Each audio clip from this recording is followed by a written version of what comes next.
त्रैमासिक परीक्षा 2022-23 कक्षा 10 के लिए सामाजिक विज्ञान का जो पेपर है साथियों, वो मैं आपके लिए लेके आ चुका हूं। और पूरा वीडियो दोस्तों आपको एंड तक देखना है। सभी क्वेश्चन आपको इस वीडियो में मिलने वाले हैं।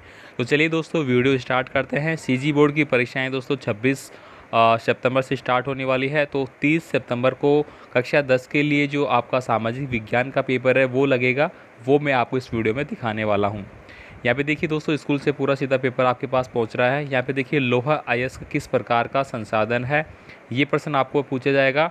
पंजाब में भूमि निम्नीकरण का निम्नलिखित में से मुख्य कारण है वो क्या है। इनमें से कौन सी रबी की फसल है। तो रबी की फसल आपने पढ़ी होगी गेहूँ, जौ, चना। ठीक है, तो यहाँ पे चना दिया गया, तो ये आपका सही आंसर है। निम्न में से कौन सा उद्योग चूना पत्थर को कच्चे माल के रूप में है वो प्रयुक्त करता है। तो यहाँ पे देखिए चूना पत्थर कच्चे माल के रूप में किसको प्रयुक्त करता है, तो सीमेंट को करते हैं अपन। आगे देखिए हमारे देश में निम्नलिखित में से कौन सा महत्वपूर्ण परिवहन का साधन है। तो महत्वपूर्ण परिवहन का साधन की बात की जाए तो रेल परिवहन होता है, जिसमें सबसे ज़्यादा यात्री यात्रा करते हैं।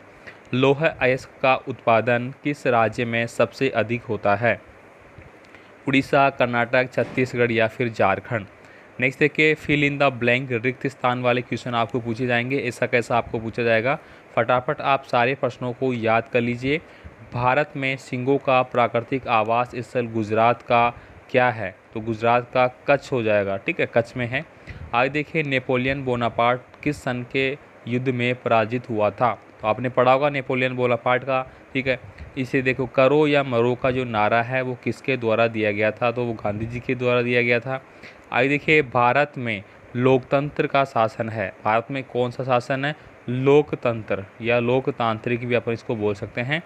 आगे देखिए रंगभेद नीति का विरोध करने वाले दक्षिणी अफ्रीका के नेता कौन थे। तो रंगभेद नीति का विरोध करने वाले दक्षिणी अफ्रीका में आपने पढ़ा होगा, उनका आपको नाम लिखना है, जिन्होंने लगभग 29 साल तक जेल में भी रहे थे। ठीक है, ठीक है। तो मैं यहाँ पे दोस्तों आपको इसलिए नहीं बता रहा कि आप फटाफट सर्च करें, उनके बारे में थोड़ा सा पढ़ें, ताकि आपको अच्छे से क्लियर हो जाएगा। ठीक है, चलिए आगे देखते हैं। औद्योगिक क्रांति सर्वप्रथम कहाँ पे हुई थी। तो वो हुई थी आपकी इंग्लैंड में। औद्योगिक क्रांति कहाँ पे हुई थी, इंग्लैंड में हुई थी। नेपाल में विलक्षण जन आंदोलन है वो कब हुआ था। यहाँ पे देखिए एक वाक्य में आपको उत्तर देना है। यहाँ पे देखिए नेपोलियन बोनापार्ट का संबंध किस देश से है, ये आपको बताना है। IMF का पूरा नाम बताना है। IMF इसका पूरा नाम आपको बताना है। मार्टिन थूलर कौन था। प्रिंटिंग प्रेस सर्वप्रथम किस देश में या किस सदी में है वो भारत आया, ये आपको बताना है। हीराकुंड बांध किस नदी पर बनाया गया है। तो हीराकुंड बांध आपको बताना है कहाँ पे बनाया गया है। गुजरात तट पर कौन सा बंदरगाह स्थित है, ये आपको बताना है। काफ़ी इंपॉर्टेंट प्रश्न है। आगे देखिए सत्य और असत्य आपको बताने हैं। जो वनस्पति मूल रूप से भारतीय नहीं है उसे देशज वनस्पति कहते हैं। तो बात सही है भाई। श्रीलंका में सिंहली भाषा को राजभाषा घोषित किया गया है। भारत में एक दलीय प्रणाली प्रचलित है, ये आपको बताना है। 1990 में भारत में गठबंधन सरकार हुई थी। ईसाई धर्म की शाखाएं कैथोलिक और प्रोटेस्टों दो भागों में बटी हुई है। शहर से ग्राम की ओर पलायन करना शहरीकरण कहलाता है। तो शहर से ग्राम की ओर थोड़ी कहलाता है, ग्राम से शहर की ओर कहलाता है। इसके बाद देखिए संसाधन किसे कहते हैं। भारत में पाई जाने वाली दो मिट्टियों को कोई जो मिट्टियां हैं दो, उनका नाम आपको बताना है। जैसे कि जलोढ़ मिट्टी हो गई आपकी, ठीक है, दोमट मिट्टी हो गई आपकी, ठीक है, इस प्रकार आप बता सकते हैं। काली मिट्टी। यहाँ पे देखिए दोस्तों सारा प्रश्न पत्र मैं आपको बता रहा हूँ, और ये सीजी बोर्ड के जो विद्यार्थी है उनके लिए है 10वीं क्लास का। आरक्षित वन किसे कहते हैं। जैव विविधता किसे कहते हैं। 100% आने वाले प्रश्न हैं। जूट को सुनहरा रेशा क्यों कहा जाता है। खरीफ की फसलों के नाम आपको लिखना है। जो भी जैसे दालें होती हैं वो खरीफ की फसलों में आती है आपकी। ठीक है, मोठ, ज्वार, बाजरा, ये सब। जावर कौन थे अथवा औद्योगिक जो क्रांति है उससे क्या आशय है। उद्योग के क्षेत्र के अंतर्गत जो बदलाव आए थे।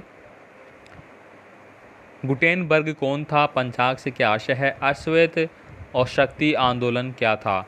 एफ्रो अमेरिका से क्या आशय है। आर्थिक विकास से क्या आशय है। आर्थिक विकास किस पर निर्भर करता है। तो ये सारे प्रश्न दोस्तों आपको देख लेने हैं। वैश्वीकरण क्या है। विदेशी व्यापार से क्या आशय है। सारा आपका प्रश्न ऐसे कैसे एग्जाम में आने वाले हैं। यहाँ पे देखिए लोहा और अलोहा धातु में क्या अंतर है, धात्विक और अधात्विक खनिज में क्या अंतर है, ऐसा कैसे आपके पेपर में छप रहा है, फटाफट याद कर ले। औद्योगिक प्रदूषण किसे कहते हैं, यह आप समझाइए। प्रथम विश्व युद्ध के समय भारत का औद्योगिक उत्पादन क्यों बढ़ा। तो ये सारे प्रश्न जो पेपर में आने वाले हैं सीजी बोर्ड के विद्यार्थियों के लिए मैंने बता दिया है। तो आई होप दोस्तों आपको पूरा वीडियो अच्छे से समझ में आ चुका होगा। तो त्रैमासिक तिमाही परीक्षाएं जो आपकी 26 तारीख से स्टार्ट होने वाली है उसमें आपको अच्छा प्रदर्शन करना है, ठीक है। बाकी आप कमेंट कीजिए मुझे और कौन सा पेपर आपको चाहिए, मैं फटाफट आपको दे दूँगा। धन्यवाद।